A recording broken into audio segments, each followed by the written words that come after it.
History-wise, I've been here about 22 years. My name is Carl. I'm a versatility supervisor.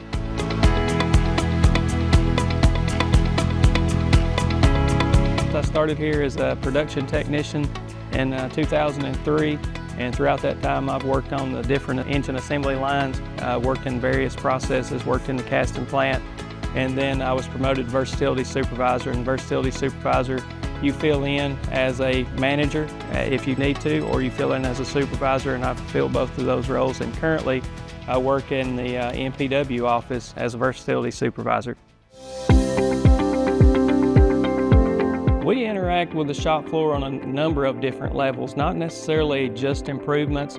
Let's say something that we've traditionally done on Excel that we're working to make digital. Job observation is one of those things. It's a thing that the supervisor does. They'll go out and they'll do this job observation looking for improvements. A number of different tools that we've been working through trying to get on a digital platform to make their job a lot easier. One of the most rewarding benefits of working at Nissan is the opportunity for career development and personal growth.